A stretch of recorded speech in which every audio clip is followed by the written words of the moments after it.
दोस्तों, चुनावी यात्रा की सीधी बात में आपका एक बार फिर से स्वागत है। मेरा नाम है रवि और आपका सैमसम फैमिली की तरफ से वेलकम है। और आज इस स्पेशल प्रोग्राम में हम बातचीत करेंगे एक ऐसी पर्सनालिटी से जिन्होंने की एक नया आंदोलन खड़ा किया और राजनीति के लिए एक नई परिभाषा रच दी। हमारे साथ रूबरू होने वाले हैं बहुत जल्द ही very special and very dynamic leader, एक बहुत ही यंग और कर्मठ ईमानदार नेता जो आने वाले समय में युवाओं के लिए प्रेरणा का स्रोत हो सकते हैं। राष्ट्रीय देवभूमि पार्टी के अध्यक्ष, फाउंडर एंड प्रेसिडेंट ऑफ देवभूमि क्षत्रिय संगठन, राष्ट्रीय युवा अध्यक्ष श्री राष्ट्रीय क्षत्रिय महासंघ, राष्ट्रीय महासचिव हैं अखिल भारतीय स्वर्ण मोर्चा के श्री रुमित सिंह ठाकुर जी। सर, आपका वेलकम है हमारे प्लेटफॉर्म पे। बहुत बहुत धन्यवाद रवि जी, बहुत बहुत धन्यवाद। तो सर, मैं अपनी बातचीत शुरू करूं इससे पहले मेरा सबसे पहले आपसे गुजारिश है कि थोड़ा सा अपने बारे में बताएं कि राजनीति में आने का कारण क्या बना। राजनीति में आने से पहले एक आंदोलन हुआ, आंदोलन की रूपरेखा कहां से बनी, थोड़ा सा अपना बैकग्राउंड बताएं, फिर हम आगे बढ़ते हैं। सर रवि जी, पहले आपका बहुत बहुत धन्यवाद और आपके चैनल पे सभी जितने भी दर्शक देख रहे हैं उन सभी का मैं दिल की गहराइयों से बहुत बहुत धन्यवाद करना चाहता हूं और सभी का स्वागत करना चाहता हूं। रवि जी, जहां तक बात आती है कि आंदोलन या संगठन या पार्टी, तो लगभग हम लोग पहले अखिल भारतीय विद्यार्थी परिषद में हम लोग अपने कॉलेज टाइम में, स्कूल टाइम में रहे। नाहन से मेरा स्कूलिंग हुई, कॉलेज हुआ तो नाहन में हम लोग एबीवीपी में होते थे, तो वहां पे जिला संयोजक के पद पे रहे, बहुत सारा काम किया। उसके बाद संघ में आईटीसी शिक्षित रहे और उसके बाद फिर बजरंग दल में प्रांत सह संयोजक के तौर पर जिम्मेवारी निभाई। उसके बाद साथ साथ में भारतीय जनता युवा मोर्चा जिला सचिव का दायित्व मेरे पास जिला सोलन का रहा। उसके बाद जब हम लोग इन चीजों से बाहर निकले तो फिर हम लोगों ने एक हमारा राष्ट्रीय स्तर का राजपूत संगठन होता था अखिल भारतीय क्षत्रिय महासभा, तो उसमें जुड़े, उसमें काम किया, जिला अध्यक्ष के तौर पर सोलन के तौर पर काम किया, संगठन का विस्तार किया, समाज के लिए काम करना शुरू किया। वो धीरे धीरे आगे बढ़ते रहे। फिर देवभूमि क्षत्रिय संगठन का हम लोगों ने गठन किया और प्रदेश स्तर पे गठन किया। प्रदेश स्तर से बहुत सारे लोगों को जोड़ा और लगातार फिर क्षत्रिय मिलन सम्मेलन, स्वर्ण मिलन सम्मेलन, इस प्रकार के कार्यक्रम आयोजन करने शुरू किए। फिर उसके बाद ध्यान जब हम लोग अपने समाज के बीच में गए, लोगों के बीच में गए, उनकी समस्याओं को सुना, देखा, तो फिर सबसे ज्यादा प्रताड़ित हमारे लोग, जो हमारे बच्चे, वो जातिगत आरक्षण से हैं, एट्रोसिटी SC/ST एक्ट से हैं। जब उसमें देखा कि हमारी सुनवाई कहीं पर नहीं है, हमारे लोगों की बात सुनने वाला कोई प्लेटफॉर्म नहीं, फिर ये बात ध्यान में आई कि क्यों ना जिस प्रकार से अन्य वर्गों के लिए आयोग बने हैं उसी प्रकार से स्वर्ण समाज के लिए भी एक आयोग का गठन होना चाहिए। उसके ऊपर हम लोगों ने अपनी बैठकें शुरू करी, बहुत सारे हम लोग संगठन के लोगों ने। फिर हम लोगों ने शिमला में एक भूख हड़ताल करने का निर्णय किया। तो पहले क्रमिक अनशन पर बैठे, फिर उसके बाद आमरण अनशन शुरू हुआ। फिर 20 अप्रैल को पहला एक आंदोलन का आगाज इस हिमाचल प्रदेश में हुआ। उसके बाद प्रदेश की सरकार ने मुख्यमंत्री से मिले, शिक्षा मंत्री गोविंद ठाकुर होते थे, उनसे मिले, तो उन्होंने आश्वासन दिया कि 3 महीने के अंदर विचार विमर्श करेंगे और विचार विमर्श करने के पश्चात हम लोग इस हिमाचल प्रदेश में स्वर्ण आयोग का गठन करेंगे। लेकिन वो नहीं हुआ। उसके बाद फिर हम लोग गए, मुख्यमंत्री आवास का घेराव किया। फिर 10 घंटे मुख्यमंत्री के ऑफिस में हम लोगों ने, कम से कम 150-200 लोगों ने इंतजार किया, मुख्यमंत्री मिलने नहीं आए। उसके पश्चात फिर सचिवालय का घेराव किया, विधानसभा का घेराव किया, लगातार कार्यक्रम आंदोलन चले रहे। फिर उसके बाद निर्णय लिया कि सरकारें सुन नहीं रही हैं, तो फिर अब क्यों ना एक और आंदोलन का रुख अपनाया जाए। फिर 1050 किलोमीटर, जो पहले शव यात्रा थी जातिगत आरक्षण और एट्रोसिटी SC/ST एक्ट की, वो पहले शव यात्रा हरिद्वार लेकर गए। वहां से फिर स्वर्ण समाज अधिकार पद यात्रा हम लोगों ने शुरू करी, गंगा जल लेकर वहां से आए, वहां पर जाकर पिंडदान किया, वहां पर जाकर मुंडन करवाया। उस अर्थी को हम लोगों ने वहां पर अग्नि के हवाले किया, शमशान घाट में उसका दाह संस्कार किया। तो दाह संस्कार किया। इस नंबर पे फोन करना, बोला कि लाइव चला।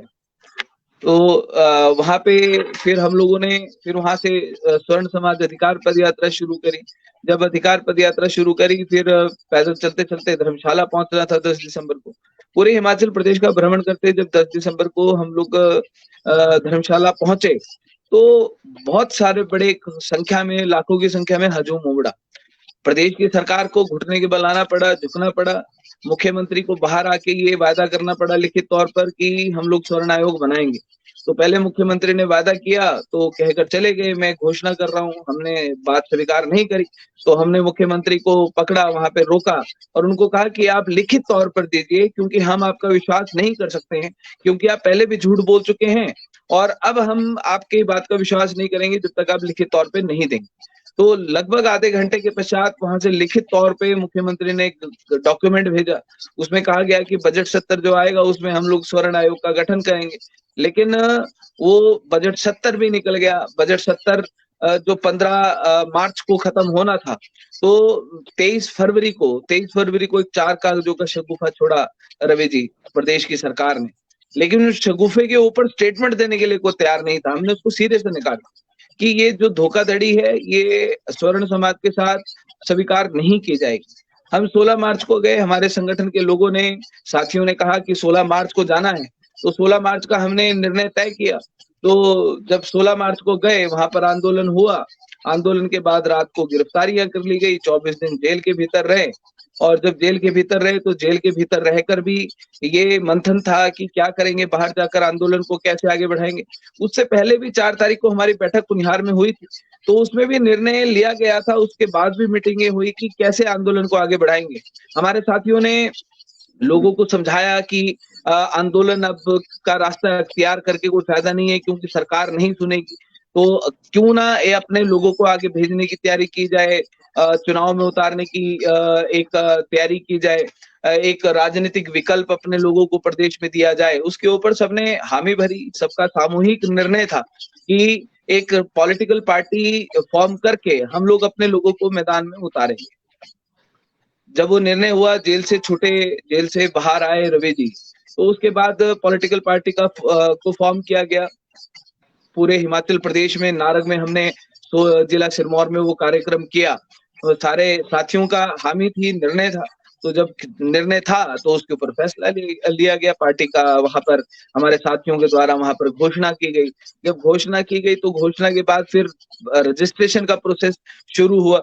तो लगभग 6 महीने का प्रोसेस चलता है किसी भी पार्टी को रजिस्टर्ड कराने के लिए। बहुत सारी पार्टियां रवि जी ऐसी है कि एक साल बीत गया लेकिन पार्टियां रजिस्टर्ड नहीं हुई। हमने प्रयास करके हमने 3 महीने के भीतर पार्टी रजिस्टर्ड कराई, पार्टी का बैंक खाता खुलवाया, पार्टी का सिंबल जो हिमाचल प्रदेश में अन्य पार्टियां भी हैं उनको भी 2022 के चुनाव में जो भी बीते हैं उसमें सिंबल अलॉट नहीं हुआ। हम लोगों ने प्रयास करके हम लोगों ने सिंबल लिया, तो बांसुरी हम लोगों को सिंबल मिला। और जब हमने 15 सिंबल अप्लाई किए थे तो 15 सिंबल 300 सिंबल्स की हमको लिस्ट मिली।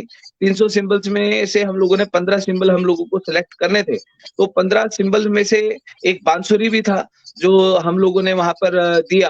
तो उसमें हम लोगों को बांसुरी चुनाव चिन्ह मिला। 29 सीटों पे हम लोगों ने चुनाव लड़ा रवि जी। और अब देखिए कि पूरे हिमाचल प्रदेश की 29 सीटों से लोगों ने हमें भरपूर अपना समर्थन दिया है, सहयोग दिया है। और 8 दिसंबर को रिजल्ट आएगा और हम लोग इस बात के लिए भी हम लोगों को पूरी कामना है कि कम से कम 2 से 3 सीटें हम लोग इस हिमाचल प्रदेश में इस चुनाव में अवश्य निकालेंगे। बहुत बढ़िया सर, आपकी बातचीत से 2 मेन पॉइंट निकल के आ रहे हैं। जैसा कि आप आरएसएस या भारतीय जनता युवा मोर्चा के अलग अलग पदों से जुड़े रहे हैं, उस विचारधारा से जुड़े रहे हैं। प्रदेश और केंद्र में बीजेपी की सरकार थी, तो क्या हिंदू या क्षत्रिय संगठन जैसे कि आप स्वर्ण मोर्चा को लीड कर रहे थे, तो सरकार उसमें बिलीव नहीं करती? मुख्यमंत्री खुद क्षत्रिय समाज से आते हैं, तो पहली चीज तो है कि सरकार की तरफ से नकारात्मक जो नेगेटिव रवैया था वो क्यों रहा, पहली बात। दूसरी बात, जो आंदोलन है, एक बड़ा आंदोलन जरूर खड़ा हुआ था मार्च 2022 में, और अपने आप में हजारों लाखों लोग इस आंदोलन के साथ डायरेक्टली या इनडायरेक्टली जुड़े।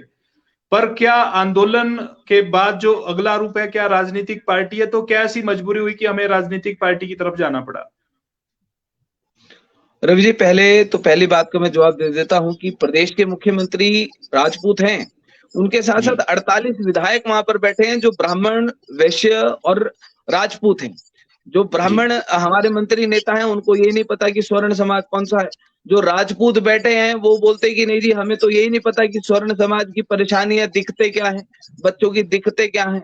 जो अन्य जो हैं, जब 48 से जो हमारे बैठे हैं इंक्लूडिंग मुख्यमंत्री, जब मुख्यमंत्री से हम लोगों ने बार बार बात करी, मुलाकात करी, उनको बताया, समझाया, 45 मिनट हम उनके साथ बैठे, हमने उनको सारी स्थितियों के बारे में स्पष्ट किया कि मुख्यमंत्री साहब, ये समस्या है। हमारा जो यूथ है वो आज 90 नंबर लेकर घर में बैठा है, 40 वाला कुर्सी पर बैठा है। हमारे लोगों के, मेरे ऊपर खुद 2 एट्रोसिटी SC/ST एक्ट लगे। मैं दूसरे का उदाहरण क्या लूंगा, मैं अपना उदाहरण दे रहा हूँ। मेरे ऊपर खुद 2 एट्रोसिटी लगे हैं, जिसने लगाया है सरकार ने 1 लाख रुपया उसको दिया। ठीक है, झूठे मुकदमे हमारे ऊपर रातों रात लगाए गए, गिरफ्तारी इस तरीके से किया गया कि जिस तरीके से किसी आतंकवादी को गिरफ्तार किया जाता है। तो हम अन्य का उदाहरण से बेहतर मैं आपको अपना उदाहरण बताता हूँ, जहां पर हमने मुख्यमंत्री को सारी स्थितियां स्पष्ट करी। लेकिन ये जो वोट बैंक की एक राजनीति है रवि जी, जहां पर प्रदेश की सरकार ने स्वर्ण समाज को बिल्कुल दरकिनार कर, आज भाजपा का जो कोर वोट बैंक है, वो वोट बैंक है कौन? स्वर्ण समाजी। तो राजपूत, ब्राह्मण, वैश्य, यही तो झंडा उठा के घूम रहे। कांग्रेस का कोर वोट बैंक कौन सा है? राजपूत है, ब्राह्मण है, वैश्य, ये तो उनके झंडे उठाकर घूम रहे हैं। लेकिन हमारे लोग भी इतने मजबूर हैं, मजबूर क्या कि आप एक देखिए कि उनकी मानसिकता के ऊपर इतनी हावी है पॉलिटिकल पार्टीज कि वो अपने समाज के बारे में सोचने का उनको समय नहीं। जो लोग निकल कर आए बाहर, तो उन लोगों को कहीं ना कहीं उन लोगों ने साथ दिया, समर्थन दिया। 10 दिसंबर को भाजपा कांग्रेस से जुड़े हुए बहुत सारे लोग वहां पर पहुंचे। उन्होंने ये कहा कि समाज के साथ खड़े होना है, लेकिन वो एकदम से फिर गायब हो गए। जहां पर बात अब दूसरे आपके सवाल की आती है कि ऐसी क्या जरूरत पड़ गई कि राष्ट्रीय देवभूमि पार्टी का गठन किया। रवि जी, हम जेल में थे 24 दिन बाहर हमारे लोग सारे के सारे भूख हड़ताल पे बैठे थे। हमारे घर वाले भूख हड़ताल पर बैठे थे, पूरे हिमाचल प्रदेश के लोग भूख हड़ताल पर बैठे थे। एक भी भाजपा कांग्रेस का आदमी ऐसा नहीं था जो उन लोगों के पास गया हो। एक भी भाजपा कांग्रेस का नेता ऐसा नहीं था जिसने आगे आकर बात की हो कि नहीं जी, स्वर्ण समाज के लड़कों के साथ गलत हो रहा है, इनके ऊपर गलत मुकदमे लगाए गए हैं, इनको गलत तरीके से जेलों में डाला गया है। जहां पर बात व्यक्तिगत तौर पर मेरी आती है रवि जी, हमने ये कभी नहीं चाहा कि आज जिस समाज को खड़ा करने के लिए हम लोग अपना जी जान लगा रहे हैं, जिस समाज की जमीर को जगाने का हम काम कर रहे हैं, जिस समाज के ठंडे पड़े खून को हम लोग उबालने का काम कर रहे हैं, कि कल को जब चुनाव आएंगे मैं अपने उन लोगों को बोलूंगा, नहीं यार, भाजपा कांग्रेस के पास घुटने टेक दो, जाओ तुम्हारी मर्जी है, तुमने वोट जहां भी देना है तुम वहां जाकर वोट दे दो। क्यों दे दो भाई? जब हम इन लोगों से जब हम लड़ने का काम कर रहे हैं, तो यही तो सबसे बड़ा एक समय है कि जब हमें अपने लोगों को एक दिशा देनी। अगर इस समय पर हम अपने लोगों को दिशाहीन कर गए, उनको एक सही दिशा नहीं दे पाए, उनको छोड़ गए कि यार तुम जाओ, तुम्हारी मर्जी है, जहां पर हमको जब तुम्हारी जरूरत पड़ेगी तुम आ जाना। आज जब उन लोगों को एक सही दिशा देने की जरूरत है, तब हम उनको बीच में धार में छोड़कर चले गए। और जहां पर आज वोट बैंक की बारी आती है, जहां पर आज वोट की बारी आती है रवि जी, आज राष्ट्रीय देवभूमि पार्टी, देवभूमि क्षेत्रीय संगठन, स्वर्ण मोर्चा का एक कैडर वोट खड़ा हो गया पूरे हिमाचल प्रदेश में। 29 सीटों के ऊपर आज हमें जितना भी वोट मिलता है वो देवभूमि क्षेत्रीय संगठन, राष्ट्रीय देवभूमि पार्टी, स्वर्ण मोर्चा का कैडर वोट है, जो आज सच्चे दिल से समाज के साथ खड़े हैं। जिन्होंने ये कहा कि नहीं जी, राजनीतिक पार्टी का फैसला गलत था, तो भैया उनके लिए गलत था। जिन्होंने भाजपा कांग्रेस से बाहर नहीं निकलना था, जिन्होंने बाहर निकलना था, जिन्होंने अपने समाज के लिए निस्वार्थ भाव से लड़ाई लड़नी थी, आज वो इस मंच पे खड़े हैं, लड़ाई लड़ रहे हैं अपने समाज की। आज हमने 7 आरक्षित सीटों के ऊपर चुनाव लड़े रवि जी, 7 आरक्षित सीटों के ऊपर। समानता का अधिकार का मुद्दा हमसे, हमारा सबसे बड़ा मुद्दा रहा। और जहां पर 7 आरक्षित सीटों पर चुनाव लड़े, वहां पर उन हमारे अनुसूचित जाति वर्ग के हमारे भाइयों ने जय भवानी, जय परशुराम, स्वर्ण एकता जिंदाबाद का उद्घोष किया। वहां पर उन्होंने स्वर्ण आयोग गठन की मांग को प्राथमिकता दी, स्वर्ण समाज की मांगों को प्राथमिकता दी। आज वो हमारे साथ आकर खड़े हुए और जहां पर हमने ये प्रयास किया कि जिन लोगों के साथ हम लड़ाई लड़ रहे हैं उन लोगों के सामने घुटने नहीं टेकेंगे। ये लड़ाई है रवि जी, ये रणभूमि है। जो भी फैसला होगा लड़कर होगा, सर झुकाकर या घुटने टेक कर नहीं होगा, यह मैदान छोड़कर फैसला नहीं होगा। हम फैसला करेंगे लड़कर। हमने अपने लोगों को 29 सीटों पर ये कहा है एज अध्यक्ष, मैंने बोला अगर 500 वोट भी कहीं पर मिलता है, पटाखे चलाओ, आतिशबाजी चलाओ, वहां पर धाम दो। वो इसलिए कि वहां के अगर 500 लोगों ने बांसुरी का बटन दबाया, वो 500 राजपूत ब्राह्मण जिंदा हो गए जो मरे हुए थे, जिनको अपने नाम के आगे ठाकुर शर्मा तो लगाना आता है लेकिन समाज की दर्द नहीं है। हमने अगर वो 500 वोट लेकर भी उन 500 लोगों को जिंदा कर दिया, वो हमारी सबसे बड़ी उपलब्धि है रवि जी। इसीलिए ये पार्टी को फॉर्म करने का, आज राष्ट्रीय देवभूमि पार्टी स्वर्ण समाज की पार्टी है, स्वर्ण समाज की। आज चाहे हिमाचल प्रदेश या देश के संगठन जहां पर आज स्वर्ण समाज की बात करते हैं कि नहीं जी हम बात करेंगे, लेकिन असली जो लड़ाई है वो लड़ाई होगी कहां रवि जी? जब तक आपके लोगों के पास कलम की ताकत नहीं होगी, कुर्सी की ताकत नहीं होगी, तब तक कुछ नहीं होगा। हमारे आज हमने 29 लोग विधानसभा के अंदर भेजने की हम लोग तैयारी कर चुके हैं। 29 में से 2 लोग भी विधानसभा के अंदर जाएंगे। स्वर्ण आयोग गठन इस हिमाचल प्रदेश में लागू होगा, कानून के तौर पर लागू होगा। स्वर्ण समाज के अधिकारों की बात को बुलंदी के साथ उठाया जाएगा।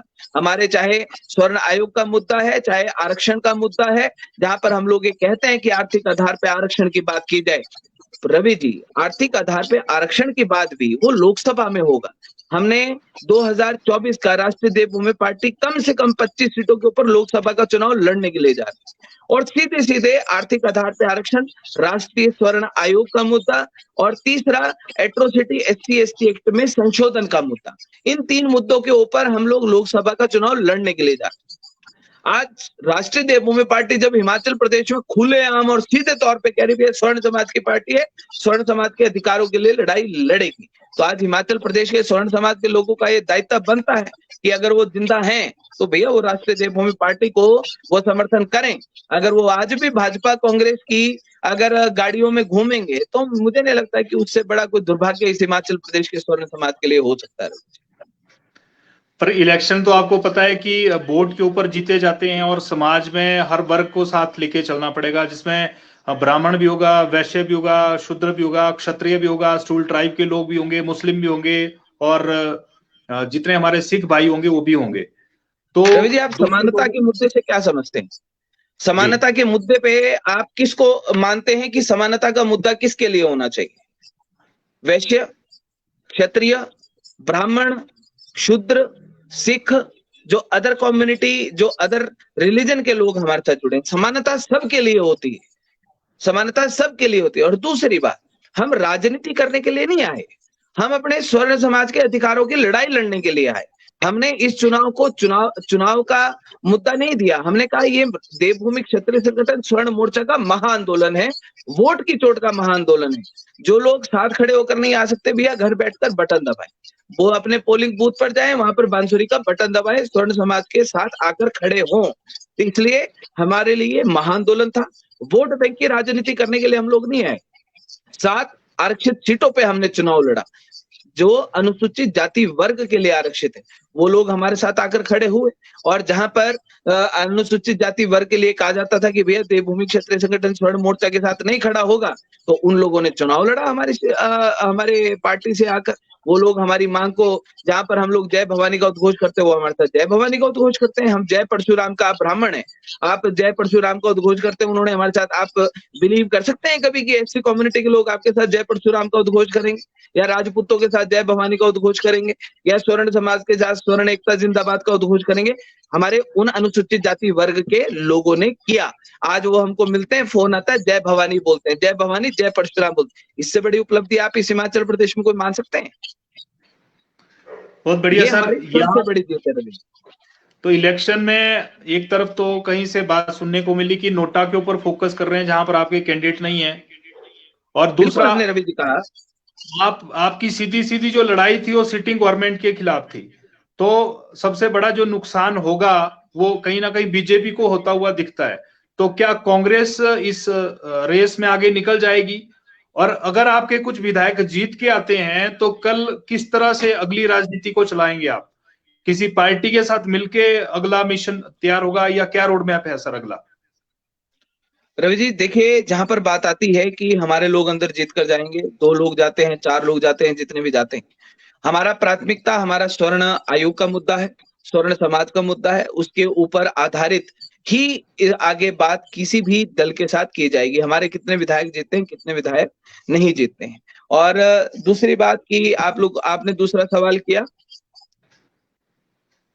सर मेरा दूसरा सवाल है कि आपके विधायक जीतते हैं तो अगला रोड मैप क्या है? अगला सरकार में किस तरह की भूमिका रहेगी आपकी? मैंने आपको वही कहा कि हिमाचल प्रदेश में जो भी सरकार बनेगी बिना राष्ट्रीय देवभूमि पार्टी के नहीं बनेगी। हमारा मुद्दा है स्वर्ण आयोग का, हमारा मुद्दा है आर्थिक आधार पे आरक्षण, नीतियां योजना लागू करने का, हमारा मुद्दा है समानता का अधिकार इस हिमाचल प्रदेश में लागू करना। उसी के ऊपर आधारित इस हिमाचल प्रदेश में निर्णय रवि जी लिया जाएगा।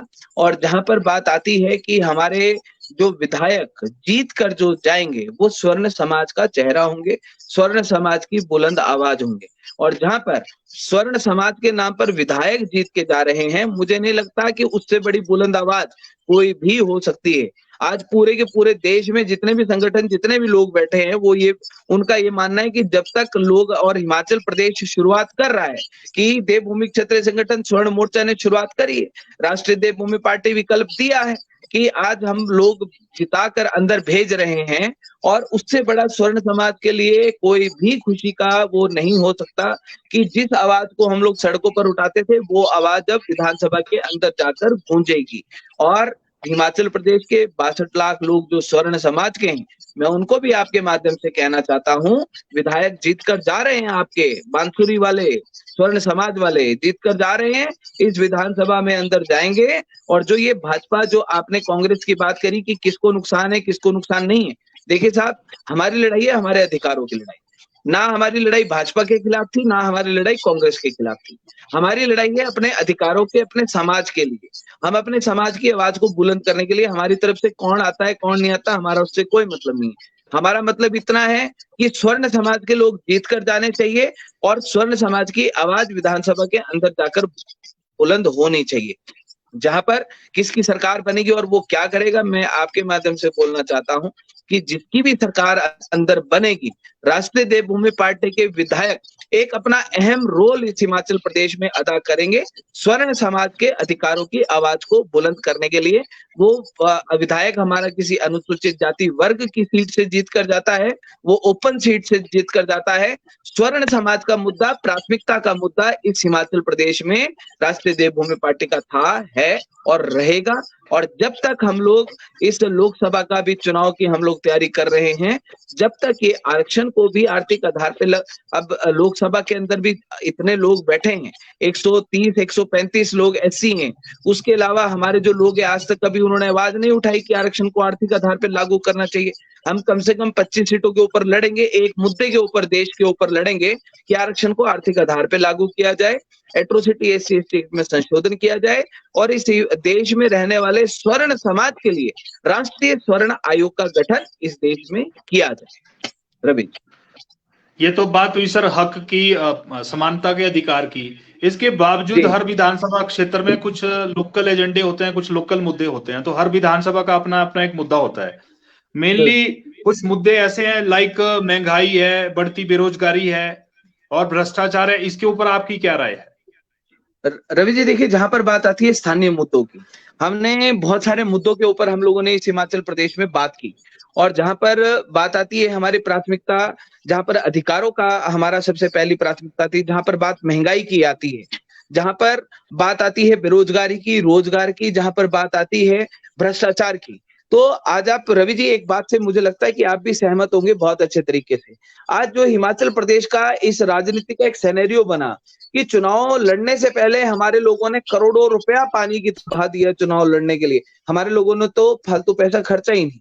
आप यकीन भी नहीं मानेंगे कि हमारा इस हिमाचल प्रदेश में सबसे लोएस्ट जो वर्थ किसी कैंडिडेट की रही, जो सबसे ज्यादा आप बोल सकते पूरेस्ट जो कैंडिडेट रहा, वो राष्ट्रीय देवभूमि पार्टी का रहा, जिसकी वर्थ ही 3,000 रुपए थी। हम लोगों ने तो ना किसी को शराब पिलाई, ना रोटी खिलाई, ना पेट्रोल के लिए पैसे दिए, ना हमने कुछ किया। जो हमारा प्रिंटिंग मटेरियल के ऊपर खर्चा हुआ, हमारे लोगों ने छोटा मोटा जो पैसा खर्चा हम लोगों ने वो पैसा खर्चा है। क्यों? क्योंकि एक नई व्यवस्था कायम करने की शुरुआत इस हिमाचल प्रदेश में करने की आवश्यकता है। भाजपा, कांग्रेस से आजाद उम्मीदवारों को आप देखिए कि अगर उनका खर्चा देखिए तो करोड़ों में होगा। करोड़ों रुपया उन्होंने पानी की तरह बहा दिया। भ्रष्टाचार तो खुद से शुरू कर रहे हैं, तो भ्रष्टाचार खत्म करने की बात कहाँ करेंगे? आज हम लोग बात कहते हैं कि राष्ट्रीय देवभूमि पार्टी कहती है कि इस हिमाचल प्रदेश में नई व्यवस्था कायम करने की हम लोग शुरुआत करेंगे। तो एक ईमानदार छवि वाले लोगों को हम लोग आगे भेजने का काम करेंगे, वो राष्ट्रीय देवभूमि पार्टी ने किया।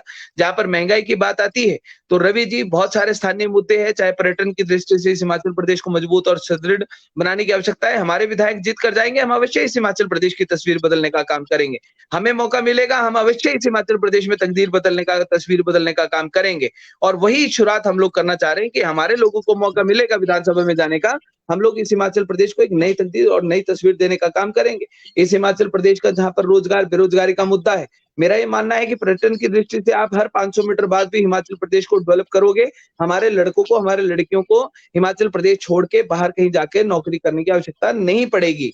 उन लोगों को हायर एजुकेशन लेने के बाद धक्के खाने की आवश्यकता नहीं पड़ेगी। इसीलिए ये समानता की बात भी है कि जाति के आधार पे नौकरियां ना दी जाए, योग्यता का गला ना घोटा जाए, जो योग्य है उसको आगे आने का मौका दिया जाए। जहां पर ये भाजपा कांग्रेस वाले बात करते हैं हम नौकरियां देंगे, नौकरी, अरे पहले जो 15 लाख का आंकड़ा इस हिमाचल प्रदेश में, पहले उनको तो रोजगार देने की बात की जाए।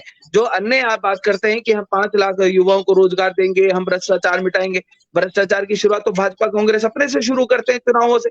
करोड़ों रुपए जब खर्चते हैं तो बाद में पूरा कहां से करेंगे? वो लोगों की जेब से तो जाएगा, टैक्स के रूप में जाएगा, महंगाई बढ़ेगी, उससे वो पैसा रिकवर किया जाएगा। तो हमारा ये मानना है कि इस हिमाचल प्रदेश में चुनाव की व्यवस्था भी बदलनी चाहिए।